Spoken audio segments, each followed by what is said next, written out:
Wajik people of the Noongar Nation, who are the traditional custodians of the land on which I live and work, and recognize their continuing connection to land, waters, and community.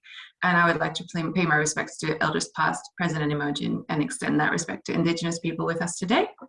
So we also have a couple of housekeeping rules. I will record this session for sharing with other people so that they can be informed of what's happening in the workshop as well.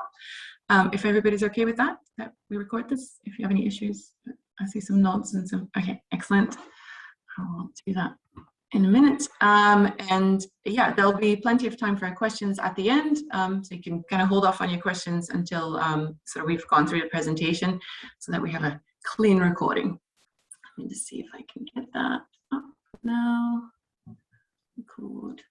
Let me, Rania, maybe you can, because at the moment it just says record and it doesn't say record to the cloud. Is that something you can do? Because you created the meeting? I chose record to the cloud. Just. Oh, okay. So if I record, it will go to the cloud? Yeah, I've pressed recording. It's recording. Oh, it is. Okay, I see. All right. Okay. Excellent. Thanks very much. Okay.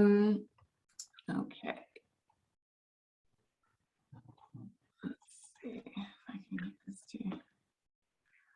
Yeah, so the point of the session this morning is really just, I think Fiona will give a really brief sort of overview of what is associated with AIMOS's final workshop. So we'll tell you a little bit about AIMOS as well. Maybe some of you will be attending. We'll give a little bit of a background into the repliCATS program. There'll be a platform demo. I think, Fallon, if there's possible to do that live, we will, but we can also show you a video. And I'll take you through how the week is going to work, sort of the logistics of everything. And then, as I said, there's some time for questions. But I will hand over to Fiona to give you an overview of AIMOS and repliCATS.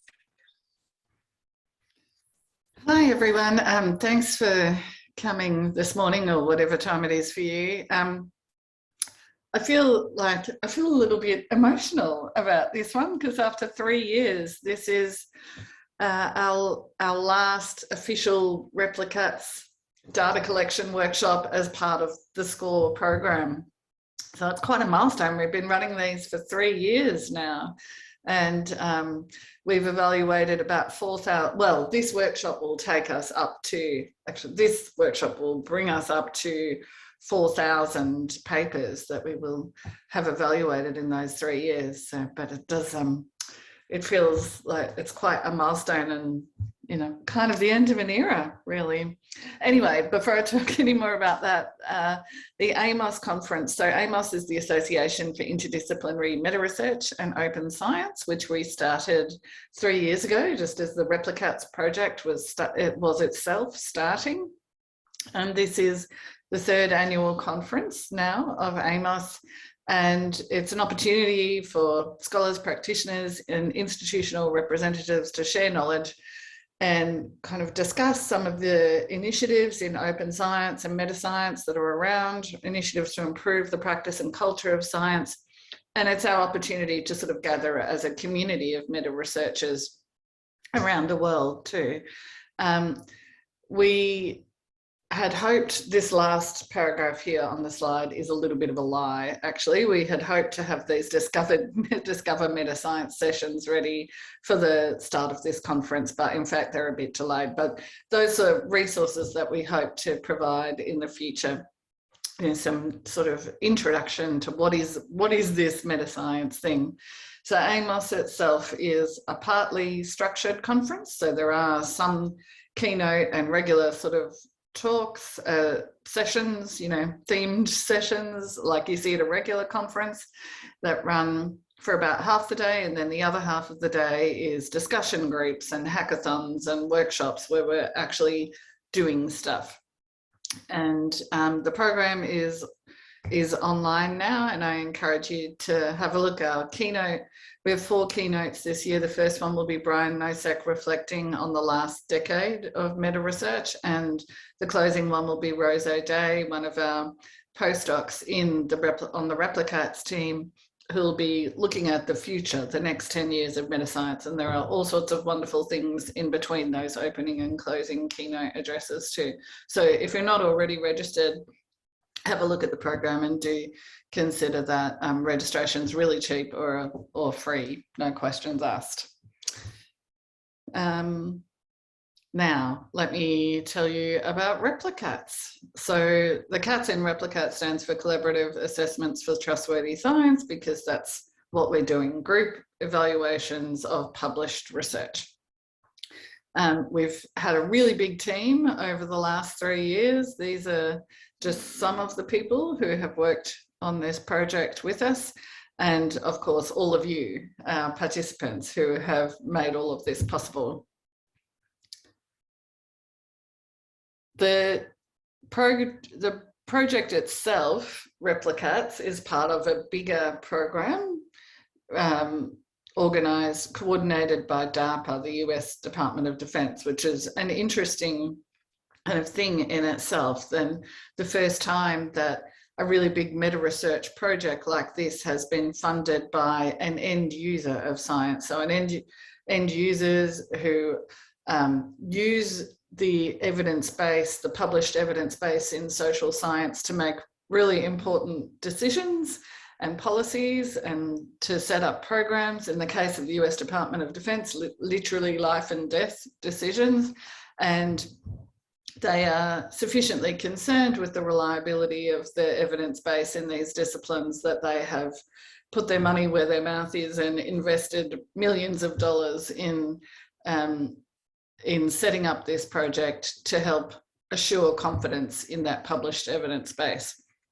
So in the first technical aspect, which has been coordinated by the Centre for Open Science, they have curated the data set of articles that we've been working with, and they've been coordinating the actual replication and robustness analyses that become the ground truth in this project. We're in the second technical aspect with repliCATS, where we are doing human evaluations and predictions of published research, how likely it is to replicate and so on. There was also a prediction market running in the first phase of the SCORE program, but that hasn't carried through into the second phase. And then the third technical aspect of SCORE is really the blue sky sort of DARPA part of it, where there are 3 different machine learning teams that are attempting to develop AI algorithms that can make these predictions and evaluations of the published research faster and at least as well as our human experts such as yourselves. Can we have the next slide? Okay, we're not running a prediction, unlike the other team, we're not running a prediction market. Instead, we are eliciting these evaluations from you, our experts, through this structured protocol, the IDEA protocol, which is loosely based on a Delphi protocol with a few important differences. So essentially what will happen is that in what we call round 1, you'll read through the article that you've been assigned and make some private judgments. So give your own kind of ratings of how likely you think this study would be to replicate and so on. Then there's a discussion phase where your judgments and judgments of your other group members are all shared, and you get to see everyone else's ratings and their reasons and justifications for those ratings, and you get to discuss it. So this is your opportunity to share information or interrogate other ratings and entertain counterfactual arguments. The point of this discussion is not to reach consensus. It's just to have a discussion. Then what we call round 2 is your opportunity to make a private update of your estimates. So this is, you'll revisit each of the judgments you've made, and you can raise or lower them or decide that they require no change. Perhaps you become more confident through discussion, perhaps you become less confident through discussion. You can document those changes. And then in the final stage, in the aggregate stage, we mathematically aggregate your group's judgments into a single estimate. We have a range of different mathematical techniques for doing this. The simplest is just taking a straight linear average, and then there are all kinds of far more complicated weightings that we can apply as well. And we're sort of testing out different aggregation models as part of this research project. in phase, in our first, well, throughout the entire program, we've been focused on these 8 social science disciplines, so business, criminology, economics, education, political science, psychology, public administration, and sociology. We're only looking at quantitative articles as part of this, so you won't get any qualitative interviews type papers. In the first phase, we evaluated 3,000 articles, and in that phase, we were primarily focused on predicting the replicability of those articles. So how likely would you be to get this result or some similar result if this study was repeated under similar conditions? We also, as part of that, because that wasn't quite challenging enough, right at the end of the phase, DARPA threw another 100 COVID preprints at us after the pandemic hit. So we also assessed some of that early COVID research that came out. And we had over 550 participants in our first phase from 40 different countries spread across those 8 different disciplines. And in the beginning, we were running a combination of face-to-face workshops, various reproducibility journal clubs were participating in this, and of course, in more recent times, we've moved to fully online workshops and this kind of remote elicitation that we're doing now. Every single one of those 3,000 articles was assessed by at least 4 people, often 5 or 6, and you can see tens of thousands of individual assessments and snippets of justification and reasoning amassed as part of that. So if you are in the meta-research field yourself and interested in any of these masses of data, do get in touch with us after the end of this workshop. In phase 2, we've made a bit of a departure. So I mentioned that in phase 1, we were primarily focused on predicting the likely replicability of papers. So that was we did ask questions about how comprehensible you think the paper is and a couple of others, but our primary focus was how likely do you think it is that this study would, these results would be the same if you did the study again. In phase 2, we're evaluating many more dimensions of credibility, not just replicability. So I'll show you a full list in a minute, but we're looking at generalizability, validity, robustness, a range of other credibility dimensions. The other main difference in phase 2 is that we're looking at the entire network of claims within a paper, or rather we're looking at the paper holistically. So in phase 1, we were very focused on just one specific result, what we considered to be the main result from that paper. So one specific inferential test, one p-value, and so on. In this second phase, we're looking at a whole, the paper as a whole. And there are some questions that still do focus on specific results, but the main exercise in this second phase is to evaluate the paper holistically. Okay, so those other dimensions of credibility that I hinted at before include comprehensibility, the prior plausibility of the underlying effect, transparency, replicability, robustness, validity, generalizability, and then at the end of all of this, we'll ask you for your overall credibility rating for the paper as well. That overall credibility rating is not meant to be a dimension that's independent of those other 7. Rather, it's however you choose to weight those other 7, as well as anything else you think is important into an overall score. So it's kind of an amalgamation of all of the other dimensions.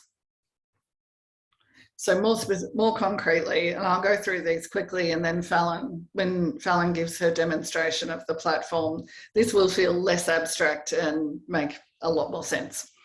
So comprehensibility is a reasonably straightforward one. It's just how well do you understand the paper? So we know that papers vary in how readable and well structured they are. And this is your opportunity to tell us that this one, that you just didn't get this one at all, this one was a mess.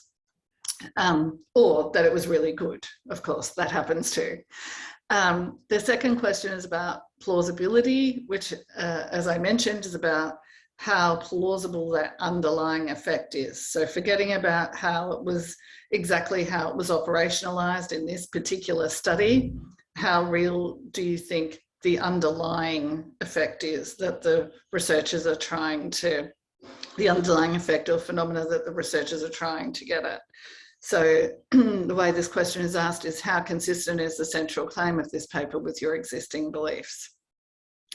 The third question is about transparency, and it's important to remember here that we don't expect you to trawl through all of the supplementary materials or do some kind of full computational reproducibility analysis yourself. This is based on a quick reading of the paper. How transparent does it seem to be from the description? Do you roughly get a sense of where you would need to go to find the different bits of data or code?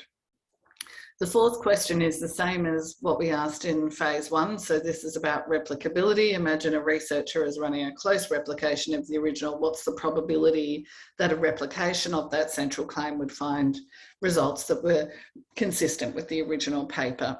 And you can look up further definitions and clarifications of what, you know, consistent means, for example.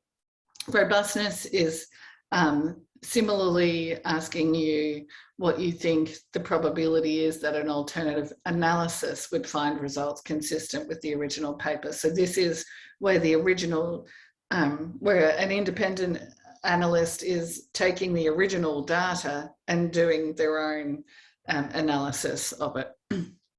Generalizability goes beyond close replications and reanalyses to ask how well the main findings from this paper would generalize to other contexts. And you'll be given a kind of list of what other contexts might include to sort of tick off which ones you think are likely to be problematic or not. Validity has 3 parts. One asks about the design of the study, one asks about the statistical tests of the study, and the third part asks how well calibrated the conclusions are to the evidence presented. And then finally, as I said, this last question about credibility is not supposed to be an independent dimension. It's supposed to be considering all of those other 7 questions that you've answered already, plus anything else you think is important that we haven't asked about. How would you score this paper overall? Then after you finish all of those paper level questions, there will be a few what we're calling evidence level questions or results level questions. And these will make more sense when you see Fallon's platform demonstrations. So you'll have particular inferential tests or bits of evidence highlighted for you, and you'll be asked to reevaluate the credibility score. So if you were scoring just this bit of evidence, would you give it the same or a different credibility score to what you gave the paper overall? And then we ask you how relevant this is, how relevant that particular bit of evidence is to the overall claim. So these two sort of go together because you can kind of, I'm sure you can imagine a situation in which the overall the paper seems fine, but there's one bit of evidence that you are a bit skeptical about. It's perhaps not particularly relevant to the central claim, so it didn't impact your overall credibility score, but if you had to score just that bit, then you would give it a lower rating than you did the paper overall, or vice versa. So there's a paper that you think is not very good overall, but there are some unproblematic bits of evidence in it. Again, they might not be relevant to the main claims, so your overall score was still low, even though if you had to evaluate these ones, you'd give them a higher score. And then there'll just be one last question where we ask you to rate the replicability of one particular test, but you'll only see that question once. These other ones for individual results, there could be 3, 4, 7 of those. There won't be any more than 10. For all of the questions, we'll be asking you to provide a score between 0 and 100. So when you're rating the validity, for example, or how well designed the study is, you'll be giving us a score between 0 and 100, and that's true for all of the questions. For some of them, we'll also ask you to provide an interval around that point estimate, specifically for the probability of replication and the probability of robustness questions. They'll come in an interval format. And for the final question about credibility, that will be asked as an interval as well. For the probability ones, the interval, I think, is kind of, intuitive. For the credibility one, providing an interval might not seem intuitive because it's sort of an interval around a grade that you're giving this paper. But I think for me, the easiest way to think about this is to imagine marking an undergraduate essay. When you first read through the essay, you perhaps have a rough idea of the grade bracket that it fits within. So this is an A essay, or this is a C essay, and then it takes a little bit longer to work out exactly that it should get exactly 73 out of 100. So I think here, when you are putting the interval around this credibility score, it's kind of like that. So the lowest mark I would feel comfortable giving this essay or this article is 70. The highest mark I would feel comfortable giving this essay is 75. If I have to settle on one score, then I would give it 74 or something like this. The interval doesn't have to be symmetric. Okay. And all of this abstract nonsense will make much more sense when Fallon actually shows you the platform, which she'll do now. Yeah, Fallon, do you want to share your screen? I see Cleo has also made an appearance for everybody who doesn't know Cleo. She has made an appearance. I think, let me just turn into a cat for a second. Okay, let me get rid of the cat. All right. Good, thanks. Can everyone see the platform clearly? Perfect. All right. So hopefully everything that Fiona has just been saying will come together as you see the platform, and perhaps most of you have had a chance already to jump in and take a look around, but if not, here we go. So once you've created your account and you log in, you will always be ported to what you see here, which is the home screen. I just have a set of dummy claims that we've put up specifically to do these demos, so there's no sort of live information. But the most important thing is at the top right, you'll see your avatar. And this is the avatar that you have been assigned randomly for the workshop. And so all of your judgments in the platform will be made and displayed using this avatar. As Fiona mentioned, we use a structured group elicitation approach called the IDEA protocol, which has a round one, when you make your initial judgments. Then you meet as a group for a virtual discussion, followed by an opportunity for you to revise or update your estimates, or what we call a round two. So first, what I'm going to do is show you what round one in a bushel paper looks like. Okay, so when evaluating these papers, we ask you to first make a series of judgments at the paper level before proceeding to evaluate a subset of specific results presented in the paper. So on the left-hand panel, you will see that the information available to you for that first set of paper level questions is quite minimal. So you have the title, abstract, and a link, and this link will take you to the full text for the paper. On the right-hand panel are the first set of paper level questions, and this is also where you enter your estimates and your reasoning. So you will see here a stationary navigation panel showing you the number of questions. This panel is interactive. Clicking on a number will take you to that specific question. We recommend, however, that you work through the questions in the order presented, so from 1 through to 8. For questions where we are asking for reasoning, you will see a comment box with some grayed out placeholder text that will give you some guidance about how to approach the reasoning for that particular question. For all questions, there are tooltips. So you can hover over the tooltip and that will provide guidance and any additional clarification for that particular question. At any time, you can also access more extensive guidance via the Resources tab on the top bar. So I'm just going to click on it and it will take you to a separate window. And, you know, we have a whole bunch of information, but for example, if you wanted to dive further into answering comprehensibility, that would be something that you can access at any point.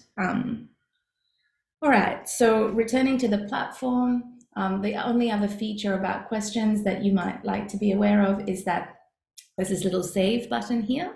So you can save your responses as you work through each question. You don't have to, but if you have unreliable internet or you think that you'll be working through this in stages, it's important. I would recommend that you save as you go so you don't lose any of your work. All right, so for questions 2, so starting from plausibility through to 7, you will see that there are no text boxes for you to make comments. And this is because we want you to put all of your reasoning in question 8.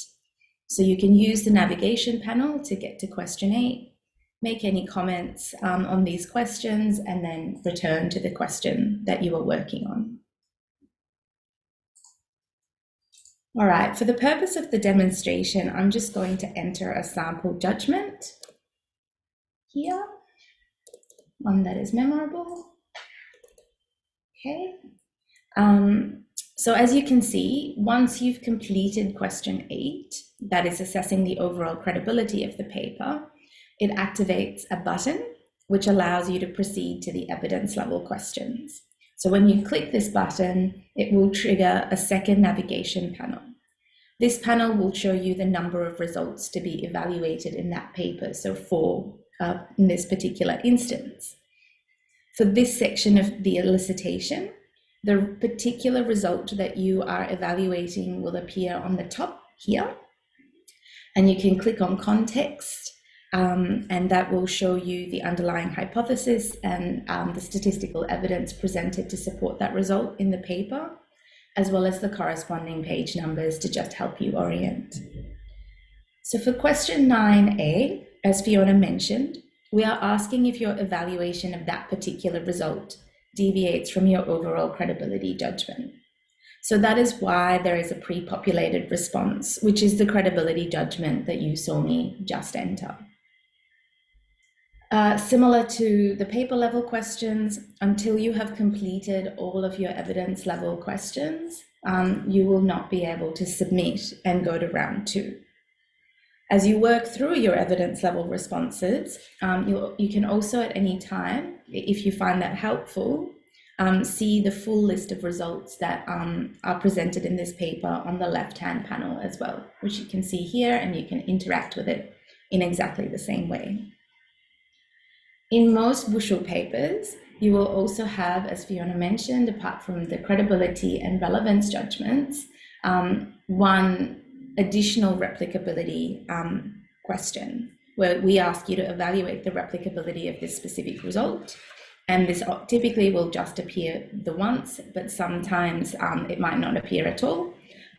This was a particular result that we evaluated in phase 1, and so we're just interested in collecting that judgment again. So what I have just shown you is the round 1 user interface.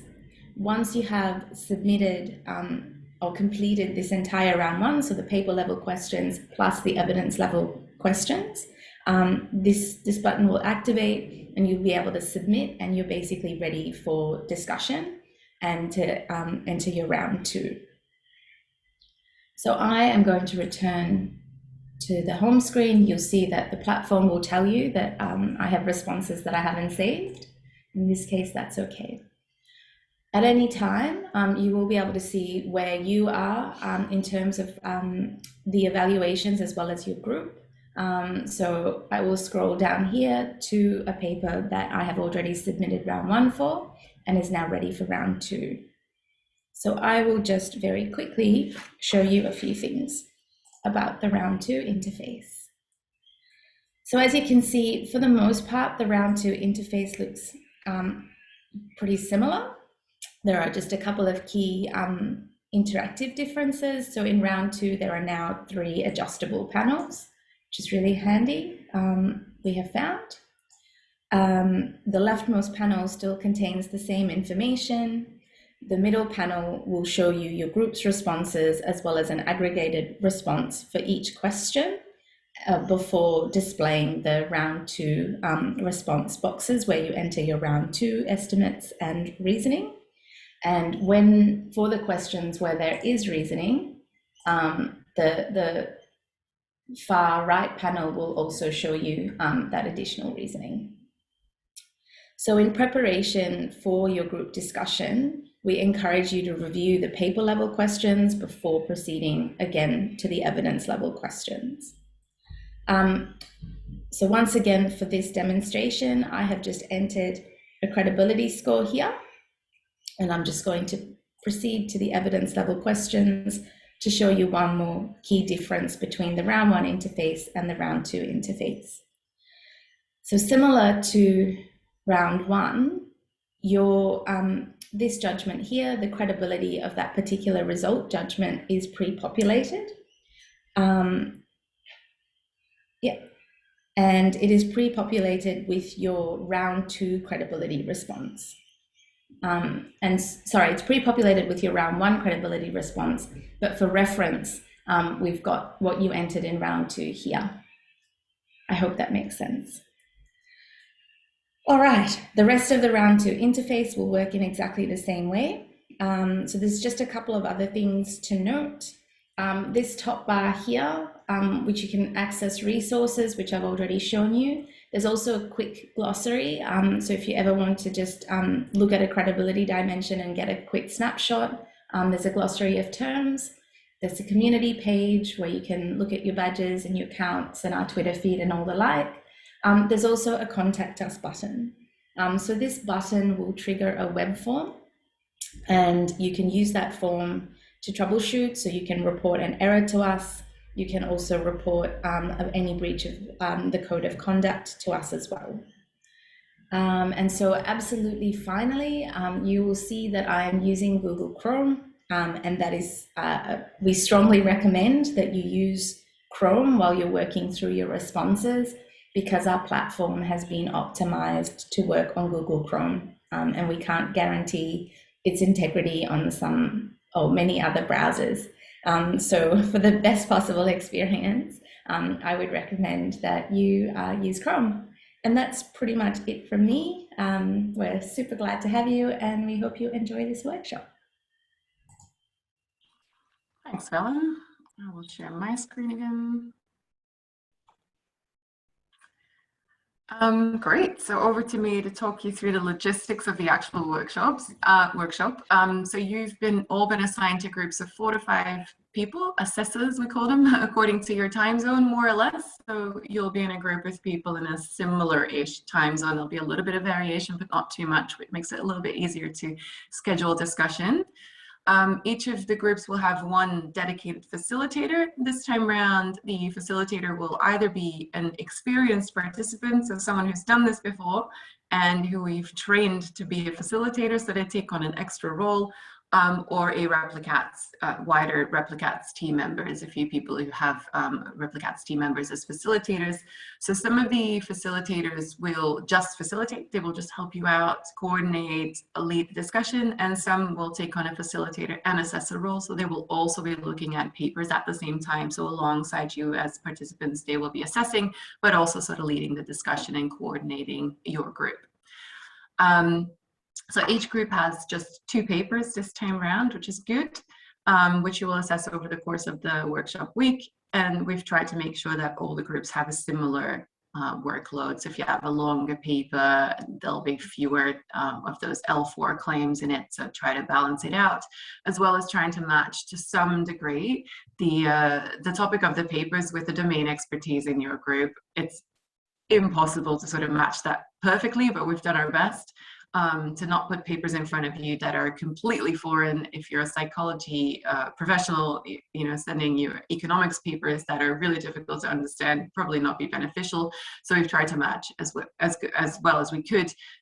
But you might come across a paper that's slightly outside of your core area of expertise, but we are very confident that as long as you can understand the sort of general claim, then you can assess the paper. So please feel confident to make your assessments, and anything that you don't understand, that we have that comprehensibility question as well, which is about, how clear is that paper to you? It's about how clear that paper is, but also how does it, how much do you know about this? So please let us know if there's something you don't understand about the paper. We have those text box responses, so that's you can let us know that.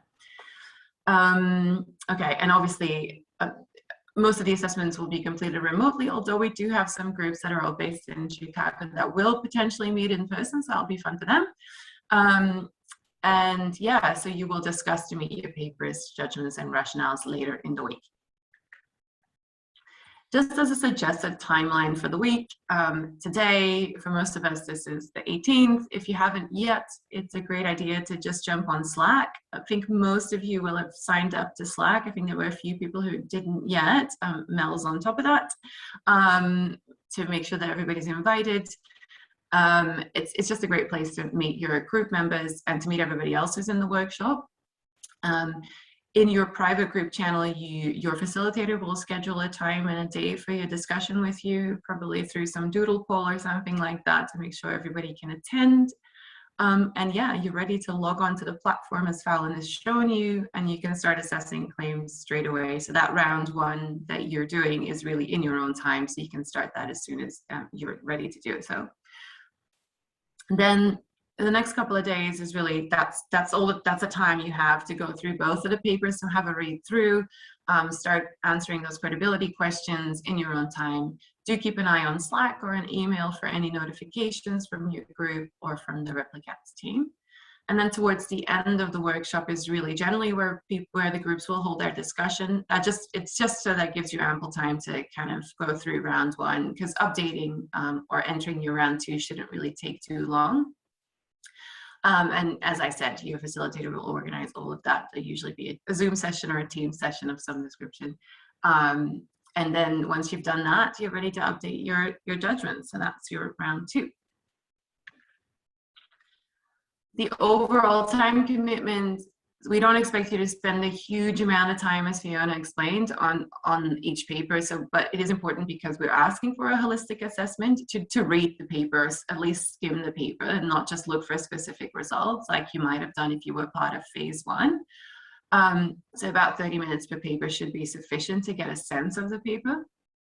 Answering the paper level questions in your round one shouldn't take too long, about 15 minutes maybe. Similarly, and depending on how many of those evidence level questions you might have to answer, how many pieces of evidence have been extracted from that specific paper, and that is sort of 10-15 minutes to do that. And we recommend that the discussion part of this process shouldn't really take any more than 30 minutes per paper, and your facilitator will sort of keep time and make sure that it doesn't sort of run over too much. If you're having a fantastic time discussing a super interesting paper, we're not going to stop you, but just to be mindful of everybody's time and be respectful, we try to keep it to sort of an hour for the whole session, so discussing 2 papers in an hour's time. And then you can update and enter your round 2 estimates, which shouldn't take more than sort of 5 to 10 minutes. You can, if your group is okay with that, do that as part of the discussion session. So after discussing the paper, give each other a bit of time to kind of go in and update straight away, or you could do it afterwards. So that all adds up to around sort of 5 hours over the course of the week, most of which is really in your own time. You can sort of schedule it alongside your other sort of commitments as well.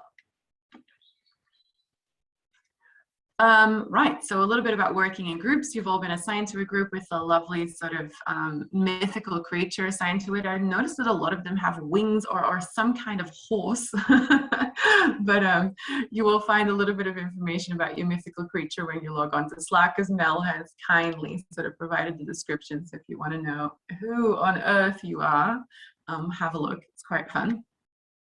But the main thing what I wanted to say about working in groups is that the repliCATS community over the course of the years that this program has been running has become this, you know, a very supportive, welcoming community, and we want to be really inclusive and very friendly. So we want you to embrace that while you're working in your groups and sort of abide by this code of conduct that we've developed. And really, it's all about sort of respecting, you know, the diversity of the various people that are in your group. What's in, you know, just kind of yeah, they come from different disciplines, and we're all here to do the same job, and it's really great to have everybody on board. So that's really just what I wanted to say about that. So in terms of you know, how that actually works in your group, so we want you to get to know each other a little bit. So feel free to introduce yourself on Slack and check in with your facilitators so that they know that you're on board and you're definitely going ahead with the workshop.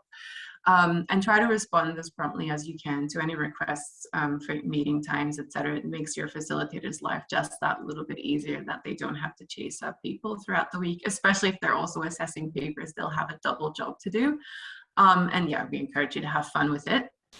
What we want you to avoid is to discuss judgments with your group before the planned discussion. So, you know, that round one is supposed to be sort of private, so don't yet discuss any judgments with your group before you go into the official discussion. And also avoid identifying yourself or others in comments when you're on the platform. So Fallon's shown you that you'll be assigned an avatar. That's the only way you'll be identifiable on the platform. But obviously, if you say something about yourself or name yourself or someone else in your group in the comments, then they become identified. And that's what we want to avoid. We really want people to be able to provide anonymous judgments and comments on the platform without being identified. So if you do want to comment on someone else's judgment, you can just say, well, as Echidna 345 said, blah, blah, blah, even if you think you know the person. So onto communication, the platforms where you assess the papers that are assigned to your group, that's where you submit your reasoning, as Fallon demonstrated. It's where you can also comment on other people's judgments and on their reasoning. Sorry about that. And you can access resources in the glossary and track your progress. So that's really sort of the sort of hardcore, you know, the job that you have to do. And then Slack is there for troubleshooting, for frequently asked questions. There'll be a lot of resources on there that you can access. You can also get in touch with your facilitator or with us. We'll put some updates, and there'll be some funny anecdotes. If something, you know, fun happened in your group you want to share with everybody else, we always love funny anecdotes. We also love pet photos. So if you want to share something on our sort of random channel in Slack, that's much appreciated. Yeah, so we want you to have fun, as I mentioned before. And if you do want to talk to us, that contact us button on the platform will send you straight into that web form, which will lead you to us, and we'll respond to your query as soon as we can. If you're having a great time, please share your experience with our hashtag repliCATS 2021. Some of you, probably most of you will know, you might earn some badges through this workshop, you know, so celebrating some milestones in the repliCATS project for you. If you want to show them off, that's also highly recommended. But to protect the integrity of the SCORE program, please don't publicly share paper information or your judgments. We want to keep that sort of separate we want that outside of the public sphere as long as this program is running. I've already mentioned the code of conduct. This is just to say, please do go and have a read. As mentioned, we want everybody to have a great experience, and this code of conduct obviously helps. We've had no problems. People are fantastic in our repliCATS community, and we want to keep it this way for this final workshop, obviously. So yeah, you're ready to get started. Please do, and we can't say this enough times, Chrome is the only way this is going to work in a stable fashion. So please use Chrome. If you've lost track of the URL for the platform, it's here again. Your username will be your email address. The platform for the start of this workshop has been reset. So if you're like, oh, I had this password, it's no longer working, it's because it's been reset, and the password's actually password with a capital P. So if you're stuck, try that first. And if that still doesn't work, come back to us and we'll try to sort it out. And yeah, if you get stuck in any other way, there are also a whole bunch of other resources like the guidelines and the resources webpage that Fallon's shown you. So, but it's relatively straightforward. We don't expect too many problems, but we're, there's always a cat interrupting Zoom bombing. Okay, if you need any other help, here's where to find that. God, yeah, you know where to find us. We're always here to help. And I think that is it in terms of, the logistics. So we just want to say thank you so much for joining us in this final workshop. It's really great to have you. And yeah, maybe we'll see you at AIMOS as well. Time for questions, if there are any.